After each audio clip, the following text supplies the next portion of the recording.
حديث النبي عليه الصلاة والسلام ورنا يا أبا سعيد الخدري النبي صلى الله عليه وسلم قال كان في من كان قبلكم رجل قتل 99 نفسا وما ذي ذنكور ريي وعكمدها أي النبي عليه الصلاة والسلام نين دلي سقال إيا سقاشن قف سقال إيا سقاشن مركي ودلي أيا إلهي قلبي قيسة وحقليي دادكي بوحو ويديي قف علمي له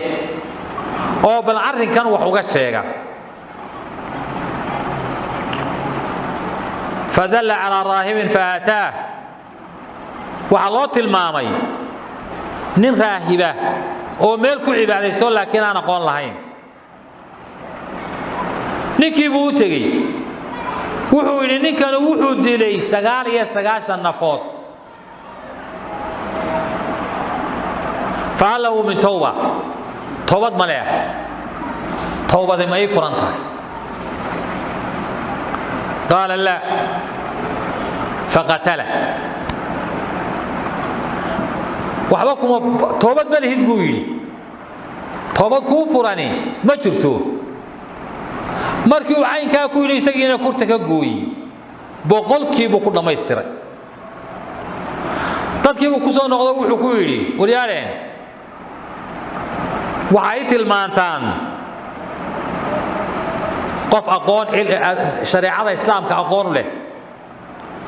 dabeetana waxay u tilmaameen rajulun caalimun nin cilmi leh ayaa farta loogu fiiqay faqal إنه قتل 100 نفس فهل له من توبة نكن وحود لي بقول نفور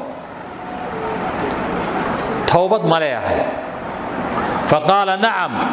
ها ومن يحول بينه وبين توبة هذه توبة ده يا كالتيداي نكي عابد كاها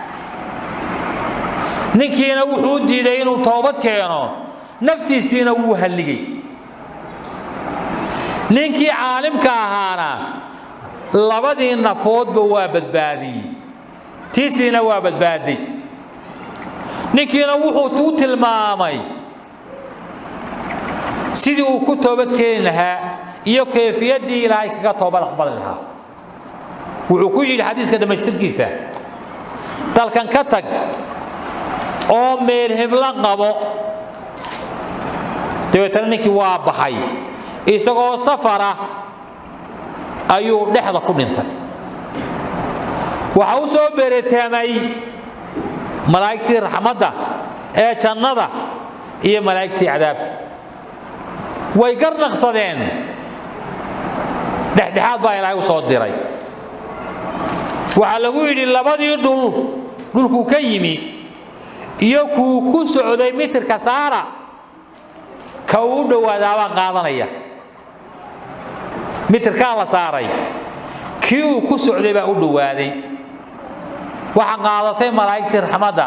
sidaas aan nabiga kaleey salaatu wasalaam inoo kaga waramay inuu ninkaas jannada ku galay hadoogow waxaynu uga soconaa